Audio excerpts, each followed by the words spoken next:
Saya sebagai konselor di bidang gizi. Bolehkah Bapak memperkenalkan diri? Boleh suster, perkenalkan nama saya Tante Situmorang suster. Oh, biasanya panggilan nama Bapak apa ya? Panggil saja dengan sebutan Tante suster. Oh, baiklah Pak. Bagaimana kabar hari ini Pak? Kabar saya sehat. Oh, begitu ya Pak. Kalau boleh tahu, Bapak datang ke sini dengan siapa? Saya datang ke sini sendiri suster. Pak, statusnya masih lajang atau sudah menikah Pak? Iya suster, saya sudah berkeluarga. Kenapa Bapak tidak membawa istrinya? Ya karena anak saya rewel dan tidak mau tinggal oleh mamanya. Oke lah Pak. Sebelumnya, Bapak pernah melakukan aktivitas? Saya jarang olahraga suster. Soalnya saya mageran. Kalau boleh tahu, kalau boleh tahu ya Pak, kenapa kesibukan saat ini? Saya berusia 40 tahun suster. Katanya sebaik masih muda ya Pak. Bisa aja suster, tapi saya rasa saya sudah tua suster. Kalau boleh tahu pekerjaan sekarang ini apa? Saya bekerja sebagai karyawan swasta suster, tapi saya merasa sedih karena gaji saya hanya cukup makan dan belum bisa membiarkan yang terbaik untuk keluarga saya suster. Oh baiklah Pak, saya ikut juga merasakan apa yang Bapak alami saat ini. Dan tetap semangat ya Pak dalam menjalani pekerjaannya Pak. Bolehkah Bapak menceritakan keluhan tujuan datang Bapak ke sini? Tentu saja boleh suster, saya datang ke sini atas rujukan dokter untuk melakukan konsultasi terkait penyakit yang saya alami suster. Oh baiklah Pak. Jangan khawatir, saya akan menjaga kerahasiaan catatan medis Bapak. Boleh saya melihat catatan medisnya Pak? Iya boleh suster. Oh baiklah Pak, saya sudah melihat catatan medis Bapak. Nah terlebih dahulu saya akan menjelaskan sedikit kenapa Bapak disarani dokter untuk datang ke Poligizi ini. Karena di sini saya selaku ahli gizi ingin membantu mencari solusi atau memberikan pemecahan masalah yang Bapak alami saat ini, seperti Bapak mungkin gagal ginjal kronik saat ini. Oh jadi begitu ya suster, makanya saya disarankan datang ke Poligizi ini. Iya Pak, apakah Bapak sudah pernah menerima konseling gizi sebelumnya? Saya belum pernah suster, dan baru pertemuan ini saya konsultasi pada suster, itu pun atas rujukan dokter suster. Baiklah Pak, sebelumnya Bapak sudah tahu apa itu proses konseling gizi Pak? Saya belum mengerti suster, bisa dijelaskan? Oh baiklah Pak. Nah proses konseling gizi ini adalah upaya untuk mengatasi permasalahan masalah gizi yang Bapak alami saat ini. Nah ada 6 tahapan proses konseling gizi Pak. Yang pertama itu ada membangun dasar konseling gizi, yang kedua menggali permasalahan, serta menegakkan diagnosa, kemudian melakukan intervensi, merencanakan monitoring dan evaluasi, dan terminasi.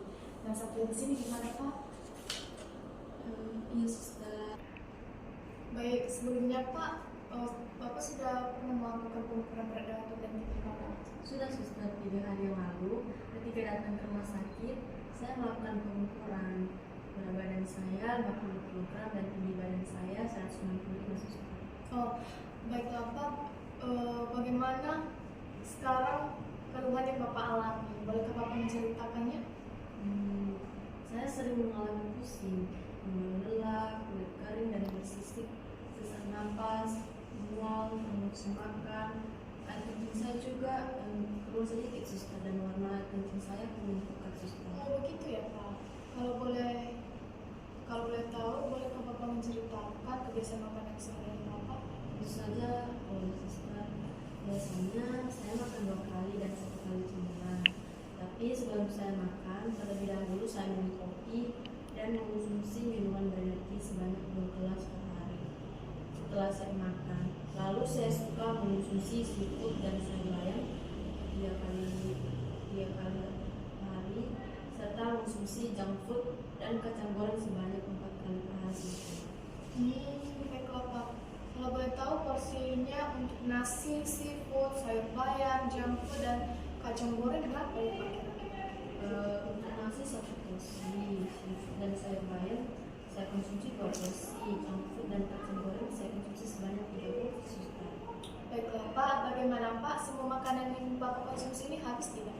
Kadang-kadang habis suster, tapi lebih sering saya tidak menghabiskan makanan. Oh begitu ya. Mengapa Bapak sering tidak menghabiskan makanan ya Pak?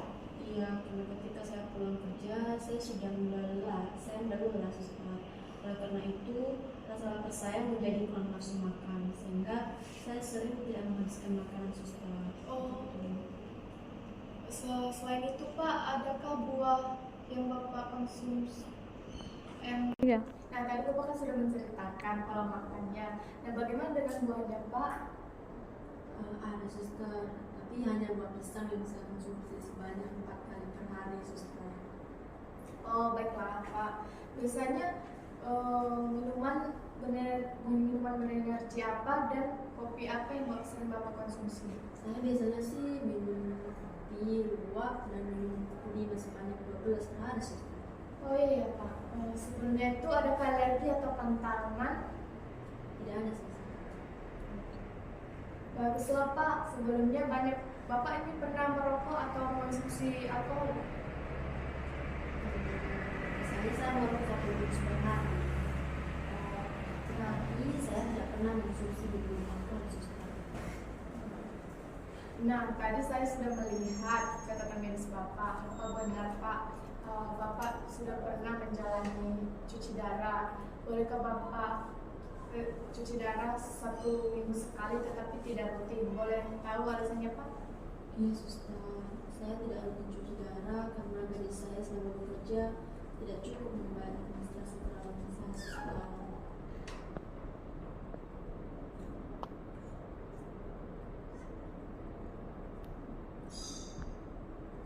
Oh baiklah Pak, saya ikut prihatin mendengarnya dan tetap semangat ya Pak. Sudah berapa lama cuci darahnya Pak? Terakhir saya cuci darah 1 bulan yang lalu suster. Baiklah Pak, sebelumnya ada riwayat penyakit dahulu atau penyakit yang diderita? Sebelumnya ada riwayat penyakit dahulu atau adakah di keluarga Bapak yang menderita gagal ginjal kronik? Tidak ada suster. Baiklah Pak, bolehkah Bapak menceritakan berapa banyak cairan tubuh? 3 hari yang lalu saya periksa dari rumah sakit, kalau cairan tubuh saya 60 ml per hari suster. Begitu ya Pak. Berdasarkan dari catatan medis, berat badan 40 kilo dan tinggi badan 165 cm. Dari itu Bapak mengalami berat badan kurang. Nah, berat badan yang sebenarnya itu 58 kilo. Saya tahu pasti Bapak sebagai kepala keluarga tidak sempat untuk melakukan aktivitas karena Bapak orangnya terlalu sibuk dengan bekerja untuk memberikan yang terbaik ataupun menafkahi keluarga Bapak. Nah, di sini saya sebagai ahli gizi menyarankan Bapak untuk melakukan aktivitas kecil-kecilnya, tapi tergantung kondisi kesehatan Bapak dan boleh istirahat cukup. Kemudian berdasarkan dari kebiasaan yang kita tadi sudah bincang-bincangkan mengenai kebiasaan makanan Bapak, saya di sini menegaskan diagnosa gizi Bapak yang bermasalah itu yang pertama dari asupan makanan, yaitu kelebihan asupan orang. Nah, kelebihan asupan orang ini berkaitan dengan suka makanan yang mengandung makanan yang tinggi protein dan tinggi kalium seperti junk food dan kacang goreng, kemudian seafood dan sayur bayam serta buah pisang ya Pak. Kemudian yang ditandai dengan asupan protein dan lemak yang berlebihan. Nah, maka dari itu alangkah baiknya Bapak mengonsumsi makanan yang rendah protein, sangat bagus untuk kesehatan gizi Bapak. Dari diagnosa asupan gizi ada juga dari perilaku makan yang Bapak kurang ketahui, seperti kurangnya pengetahuan terkait makanan dan zat gizi. Nah, ini berkaitan dengan suka mengonsumsi minuman kafein dan minuman berenergi yang ditandai dengan suka minum kopi luwak dan minum buku Bima sebanyak 2 gelas per hari. Kemudian berkaitan juga dengan kebiasaan merokok 1 bungkus yang ditandai dengan hasil respirasi atau pernafasan Bapak tinggi. Nah, maka itu Bapak sering mengalami sesak napas. Dari klinisnya, perubahan nilai lab terkait gizinya itu Pak, seperti tingginya hasil kadar kreatinin, ureu, dan kalium. Nah, maka dari itu langkah baiknya Bapak itu lebih baik cuci darahnya sebanyak 3 kali per bulan secara rutin agar mekanismenya dapat berfungsi dengan baik. Nah, berdasarkan penjelasan diagnosa gizi yang sudah saya ceritakan tadi Pak, dapat saya simpulkan jenis diet yang baik Bapak konsumsi. Jenis diet yang baik untuk Bapak konsumsi itu diet rendah protein. Nah, selain itu untuk mencukupi kebutuhan cairan tubuh Bapak itu dia sebanyak 2100 ml ya Pak. Sampai di sini ada apa yang ingin Bapak tanyakan? Oh begitu ya suster. Apa itu diet rendah protein dan penyakit gagal ginjal kronik suster? Baiklah Pak, nah penyakit gagal ginjal kronik ini adalah suatu keadaan ketika penurunan fungsi ginjal yang cukup berat secara perlahan menaun. Nah, menaun ini artinya tidak bertahan lama, di mana Bapak ini sering mengalami tanda dan gejala yang akan timbul seperti kulit bersisik, kering, kemudian air kencing mengeluarkan sedikit, warna air kencingnya kuning pekat, kemudian adanya sesak napas serta mudah lelah, serta juga kurang nafsu makan. Nah, kalau untuk diet rendah protein ini kan Pak, dia tuh seperti makanan yang mengandung proteinnya rendah seperti telur ayam ini ya Pak, seperti telur ayam,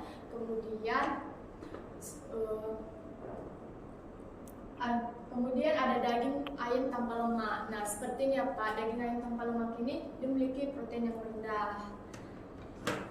Nah, untuk sayurnya Bapak juga bisa mengonsumsi buncisnya ya Pak, seperti ini. Nah, sampai di sini gimana Pak? Oh tidak seperti itu ya suster. Iya Pak. Lalu dari hasil catatan medis serta keluhan-keluhan yang Bapak alami, sebaiknya Bapak mengubah pola makan dan mengurangi makanan yang tinggi kalium dan tinggi protein. Kemudian membatasi minuman kopi dan minuman energi ataupun bisa diganti dengan minuman teh manis serta mengurangi kebiasaan merokok Pak. Gimana Pak? Sampai di sini ada apa yang perlu dimengerti? Maaf sebelumnya suster, karena saya orang yang pelupa, saya tidak bisa mengingat apa yang sudah suster katakan. Oh, iya, Pak. Nah, baiklah Pak, di sini saya akan jelaskan mengenai Bapak di sini bisa melihat leaflet. Nah di leaflet ini ada contoh menu rendah protein seperti bubur nasi 1 centong. Nah, ini adalah bubur nasi 1 centong. Kemudian ada juga makanan yang dianjurkan. Makanan yang dianjurkan ini nantinya makanan yang akan Bapak konsumsi saat nanti pulang ke rumah. Kemudian ini makanan yang harus dihindari ya Pak. Ya, nah, bagus sekali ya suster. Ada contoh menunya juga sehingga saya bisa melihat dari leaflet ini mana makanan yang harus dihindari dan yang saya makan juga suster. Iya Pak, semangat terus ya Pak. Nah, setelah kita berbincang-bincang, saya yakin dan percaya kepada Bapak pasti bisa kok mengurangi makanan yang tinggi kalium dan makanan yang tinggi protein secara perlahan. Bisa juga mengurangi minuman kopi dan minuman energi atau bisa menggantikan minuman tersebut dengan meminum teh manis dan mengurangi kebiasaan merokok dari 1 bungkus sebaiknya secara misalnya dikurangi 1 batang per hari lah Pak. Gimana Pak? Baik suster. Nah, dapat saya simpulkan dari pertemuan kita sudah berlangsung ini Pak, kira-kira apa yang bisa Bapak simpulkan atau yang Bapak mengerti?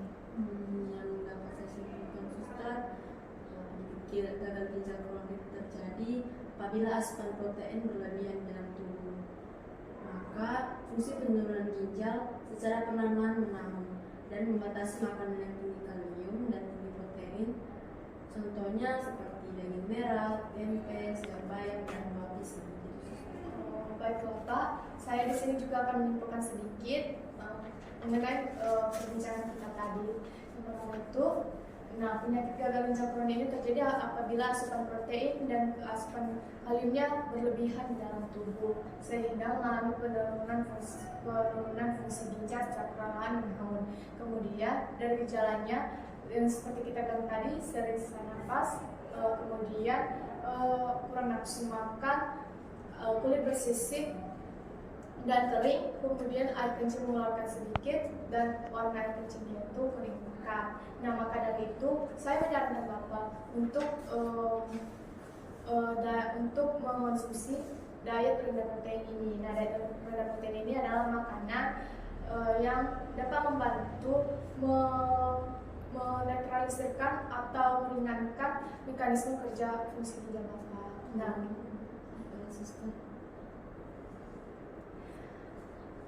sampai di sini kira-kira dari tadi yang saya sampaikan Pak, komitmen mana yang ingin Bapak jalani?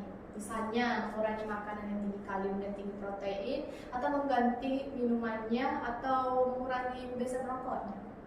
Baiklah suster, saya akan melakukan apa yang suster sarankan. Mungkin besok saya akan mengurangi makanan yang tinggi kalium dan tinggi protein dengan 1 porsi, dan minuman kopi dan minuman berganti saya ganti menjadi minuman teh manis, misalnya dulu yang tidak ada suster. Wah, itu bagus sekali Pak.